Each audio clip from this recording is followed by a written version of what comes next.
The whole psalm summarizes to remember God's goodness in our life. Psalmist emphasizes that we need to remember God's goodness in our life. Remembering is a wonderful gift from God. At the same time, forgetfulness also is a gift from God. Let me tell you how. See, remember all the benefits of the Lord. That is very important. We are going to meditate upon what happens when we remember His benefits in our lives. That is my theme today. We are going to look into three or four things, or three things, as I should say, that what happens when we remember God's, goodness in our life. Remember, if someone done good to you, listen to me very carefully. In the beginning, I would like to say some of the beautiful things which are very useful for our lives and which keeps us always happy. Number one formula is, remember if somebody did some good to you, done some good to you, and forget if you did some good to someone. Now, you got the difference. You remember if someone has done good to you, but forget if you did something good to others. Number two, forget something, someone if they did bad to you. Now, remember if they did good to you, and forget if they did bad to you. Somebody said, man gets and forgets. And God gives and forgives. Is it not absolutely truth? Yes, of course it is true. God loves us to be always grateful to Him. He loves the grateful hearts. Now try to listen to me very carefully. I am going to speak very short. My friends, God loves the grateful heart. I often say whenever there is a Thanksgiving meeting, I say that God loves Thanksgiving meetings. Why?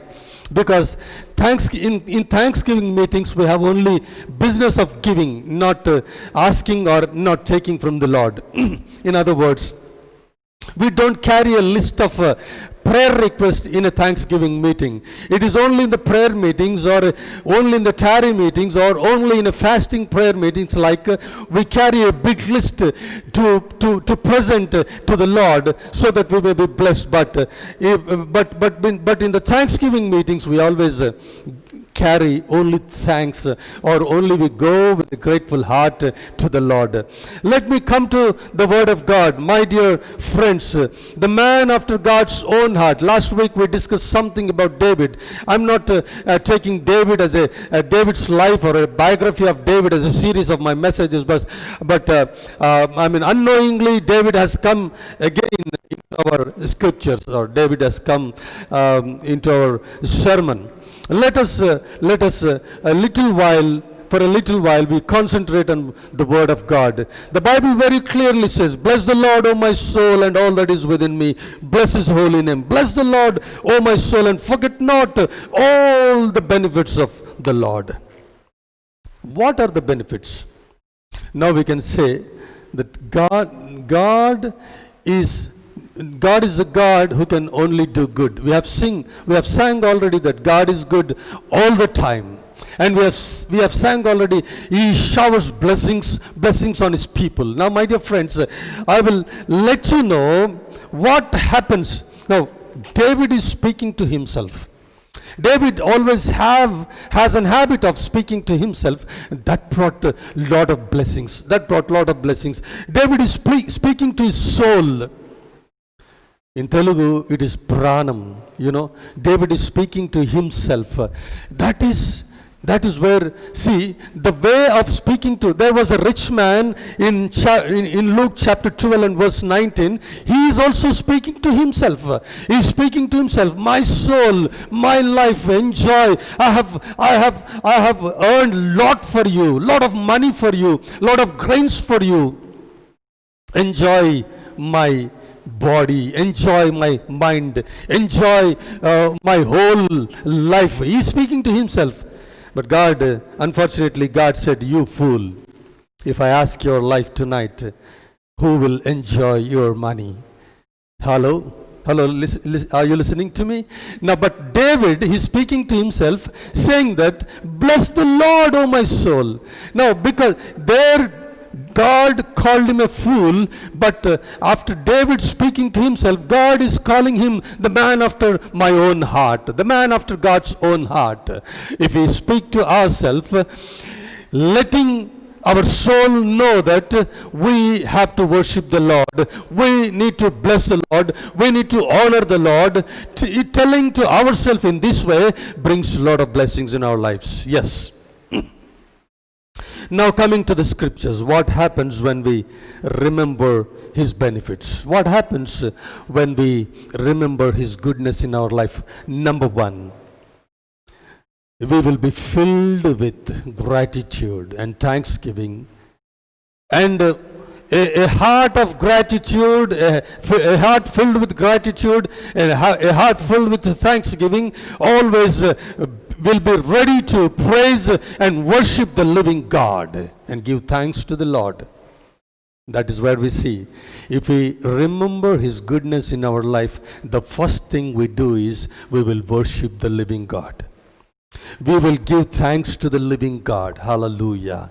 Now, I need not say more about this, because once we worship the living God, once we give thanks to the living God, in return, he will bless us. In return, he will strengthen us. In return, he gives us lot of God's promises to be fulfilled in our lives. My friends, the first thing we need to know is, if we remember his goodness in our life, we will worship him from the bottoms of our heart. There are innumerable occasions where the men and women of God worship the living God in the scriptures. In John chapter 12, if you turn with me quickly to John chapter 12, there we see Mary. There we see Mary in verse 2, chapter 12 and verse 2. There they made him a supper, and Martha served, but Lazarus was one of them that sat at the table with him. Third verse. Then took Mary a pound of ointment of spikenard, very costly, remember, and anointed the feet of Jesus, and wiped his feet with her hair, and the house was filled with the odor of the ointment. When we remember the goodness of God, the first thing we do is we worship. And what kind of worship that could be? That could be a costly worship. Hello, are you listening me? It could be a costly worship. We often try to worship freely. You can say 1,000 hallelujahs, you can say 1,000 stotrams or whatever, praise the Lord. But here the Bible says Mary worshipped the Lord. It was a costly worship. She brought the costliest ointment. In those kings used to use that ointment in the sense a perfume, in other words. It was 300 dinars. Let me tell you, 300 dinars was the wage of one person for a year. I mean, if one person works for the whole year, he earns that 300 dinars. She bought a perfume worth 300 dinars. I mean, she bought the ointment with 1 year's wage. Is it not a costly worship? Now, how we people are worshiping God. Now, how we people are worshiping the living God. My dear friends, D.L. Moody once said, true revival is seen in the offering box. Listen, many a times I used to tell in my church, many a times wherever I go, I remind people of this wonderful saying of D.L. Moody. He said, true revival is seen in the offering box. Now we can worship Lord in singing. We can worship the Lord. We will worship the Lord by playing music. We will worship the Lord by uttering hallelujahs and praise gods and whatnot. But when it comes to take out our wallet, there we come short. When it comes to take out our purse, there we come short, my dear friends. But Mary's worship was a valuable worship. And secondly, Mary's worship was a humble worship. Now her hair and God's feet came together. Is it not right? Yes. Mary's worship was a humble worship. And Mary's head, she wiped that ointment from on the top of the Jesus' feet with her hair. So the head and the feet came together. Now our worship should be a humble worship. Thirdly, I'm going quickly. Thirdly, it was a daring and a dashing worship. You know why I'm telling this? In those days, if some lady, if they untie their hair, people used to consider them bad. In those days, in front of everybody, if a Jewish lady unties her hair, when they are considered as a bad woman, she's not bothered about what people are thinking. She's not bothered about the culture. She's not bothered about the history. She's not bothered about who and what. She's only bothered about praising and worshiping the living God. Hallelujah. She's only bothered about pleasing Jesus Christ. She's only bothered about making Jesus Christ happy. And it was fulfilled. Jesus Christ said, let her do what she's doing. It will be remembered for the history. It will be remembered for the whole history. Yes, still we remember. Today we are remembering. So when we remember His goodness, what happens is we'll be filled with gratitude towards God, and our hearts are filled with thanksgiving. As a result, we will worship the living God. And worship, number one, it is a valuable worship. It's a costly worship. And number two, it was a humble worship. And number three, it was a daring worship. It was a courageous worship. She was not bothering about what people are thinking. God cares about people who carries a thanksgiving heart in this world. 10 lepers were healed by Jesus Christ, but only one returned. Jesus Christ asked, where are the rest 9?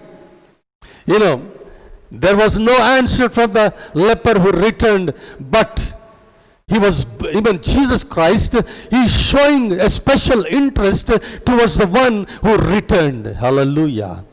My dear friends, He focuses on those who are interested to give Him thanks. He focuses on those hearts are filled with thanksgiving and gratitude. He asked, why did God ask, where are those 10? Where are those 9? To check. When we give thanks, we become special to God. When we give thanks, when we praise God and worship God with a heart of thanksgiving, we become special to the Lord. When we become special to the Lord, obviously God blesses us. Hallelujah. Hallelujah. Quickly let us go forward, move forward. Now, our worship should be, again, I want to remind you that our worship should be a valuable worship. Our worship should be a humble worship. Our worship should be a courageous worship. No matter what the whole world thinks about us, no matter what the whole world says about us, talks about us, no matter, but let us try to please God. Number 2, when we remember God's goodness, what happens when we remember God's goodness? Number 2, we are stuffed up with God's power. We are stuffed up with God's power. Let me explain you how it is. Let's turn to Numbers 13:33. Let's turn to Numbers 13:33. Hallelujah. Please turn with me to Numbers 13:33. See, my pages are sticking, but due to this corona, we cannot take our finger to our tongue. That is a problem. But anyway, however, I'm in Numbers 13, chapter 13, and verse 33. Yes, I should try this.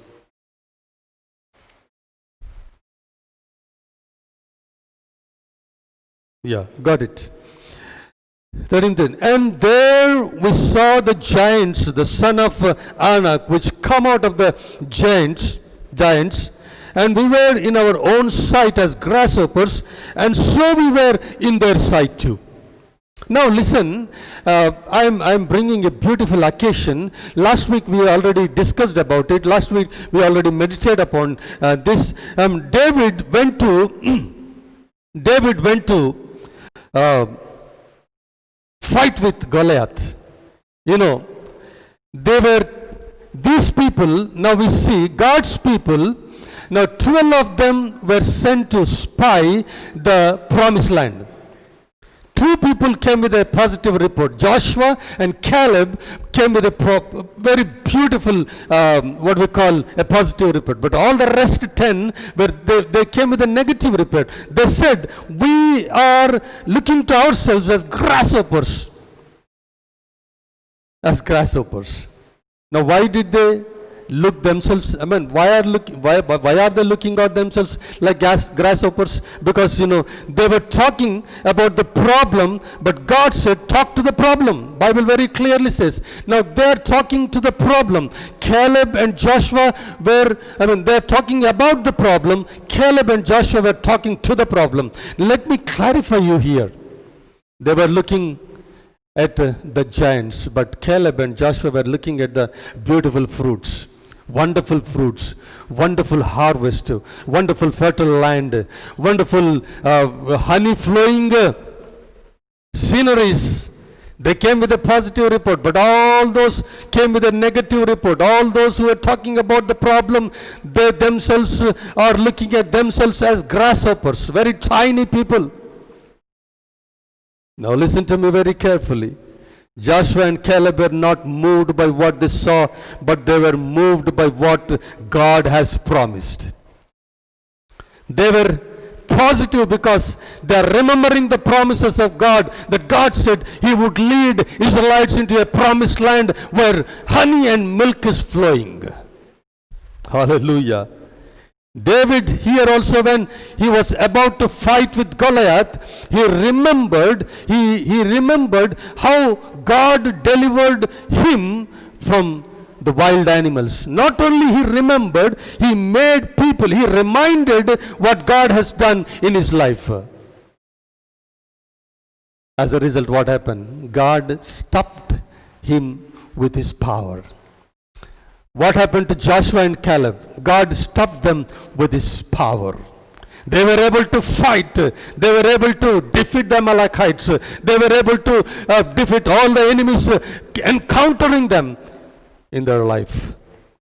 My dear friends, I am reminding you, if we remember His goodness in our lives, we will be a wonderful worshippers, number one. If we remember His goodness in our life, we will certainly be filled with the power of God. I like this word. I'm reading it for you. See, these Israelites, they already defeated the giants. They defeated the giants, not a giant. Here, again, when they are facing one giant, they were scared and shivering and sitting inside their tents. Why? Because they forgot God's goodness. They forgot how God helped them to defeat the giants in the promised land. God is reminding us today, don't get scared of something happened in your life now. Just look back, years back, that God has delivered you from bigger problem than this. God has delivered you from bigger pandemic than this. God has delivered you a bigger disease than this. Just remember what God has done in your past life. Joshua, Caleb, David, those were victorious because, why? Because they remembered what God has done in their life. Now you listen to me very carefully. Who entered the promised land? Not the grasshoppers. No grasshopper has entered the promised land. Those who themselves looks like a giants, because they are the worshippers of the living God, they entered the promised land. Now today, I would like to question you, how do you look at yourself today? Are you looking at yourself like a grasshopper or a victorious giant? God is questioning you. My dear friends, when you look at the problem, you're a grasshopper. When you look at God, problem looks like a grasshopper. Hallelujah. Hallelujah. Let me come quickly to the third point. Number one, when we remember His goodness, we will worship the living God in a very pleasing way, in a very great way. When we remember God's goodness and His benefits, God stuffs us with His power. And number three, if we remember God's goodness, we will always have a mind of glorifying God. We only have an intention in whatever we do. We sit or we stand, we eat or we drink, we plan, we talk, whatever we do in our lives, we always have a mind and an attitude to glorify the living God. Psalm number 115 verse 1 says, Psalm number 115 verse 1 says, listen to me very carefully. Not unto us, O Lord, not unto us, but unto thy name give glory for thy mercy and for thy truth's sake. What a beautiful words. Not unto us, O Lord. People in this world, many people in this world, I'm talking about Christians, not the non-Christians. I'm talking about the Christians. Many of the Christian ministers, many of the Christian believers, many of the so-called Christians, they always want to glorify themselves. They speak more eyes than use. There's a beautiful saying of United Insurance Company, it's you before I. Have you heard of it? I have an insurance in United Insurance Company. Insurance company.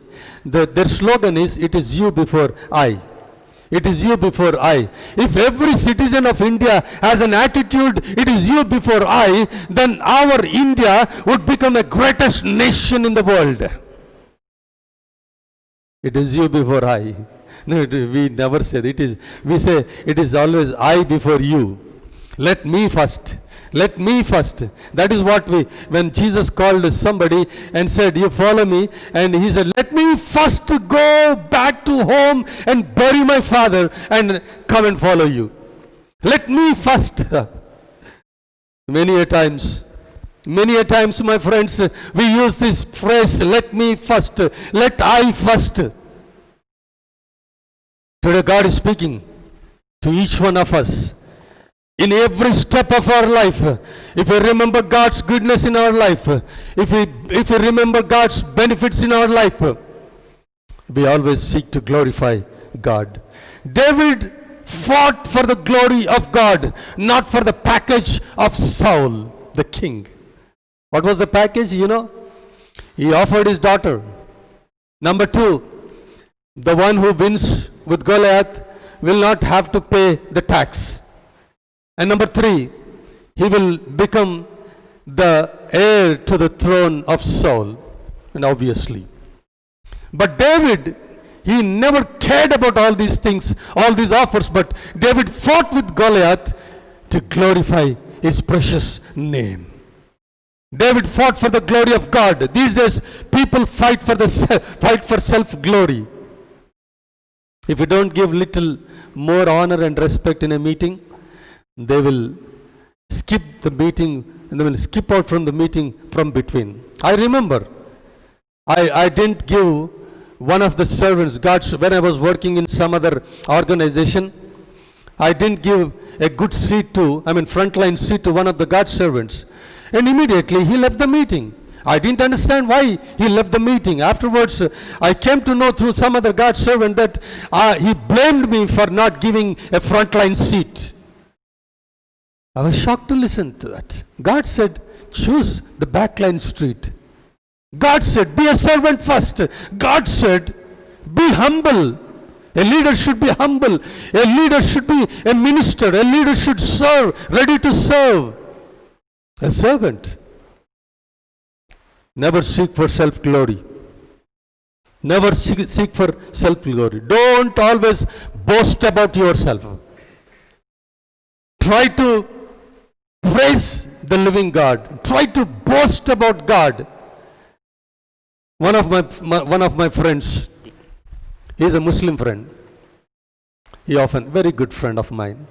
He often comes to me and sits with me for hours. One fine day he said, "Hey Wesley, whenever I sit with you, talk more about your God. Why don't we talk about ourselves? Why don't we talk about our personal lives? Why don't we talk about our finances, our jobs, etc., etc. Every time I sit with you, you talk more about your God." I don't know. I was surprised because it was involuntarily. I didn't do this intentionally because it's in my DNA to talk about the living God wherever I go. It's my DNA to talk and glorify about the living God, Jesus Christ. This evening, I'm excited to preach. This evening I'm excited to say that I glorify the living God. Hallelujah. I can face anything to glorify the living God. I can face any kind of insult. I can face any kind of, the apostle said, we are glad that God has treated us. We are glad that we could be insulted in the name of Jesus. We could be insulted in the name of Jesus. Have you ever got insults from others because you are worshiping the living God, because you are a Christian, because you are worshiping, because you are going to the church, you are the church member? If you are insulted in that area related to that, you should be very glad.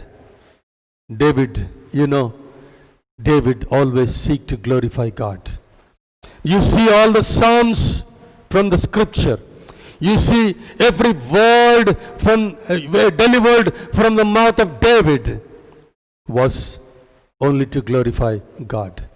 No matter today, as his servant, I confess in front of everyone, no matter any kind of insults come across in my life, no matter whatever comes across in my life, I have determined to glorify God. As John the Baptist said, I humble myself and I lift up the name of our Lord Jesus Christ. John the Baptist, he said, I'm not even worthy to untie the shoe of my master Jesus. Such a great man. All the Jews were honoring him, but still he says, I am unworthy person. I am unworthy person. Even Paul says, I am an unworthy person. I am the least among the saints. I am the top among the sinners. I am not a worthy person. I am an unworthy person. Today I am coming to close, my friends. My dear friends, my dear church, my dear brothers and sisters, listen to me very carefully as I close my sermon. If you remember the goodness of God, if you remember the benefits of God, what happens is you will worship Him in a great way.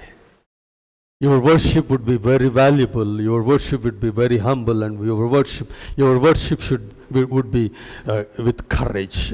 Number two, we saw what happens when we remember His goodness. Our lives are stuffed up with the power of God, so that with that power we can see every problem a tiny problem. With that power, we could see the God in a very huge way.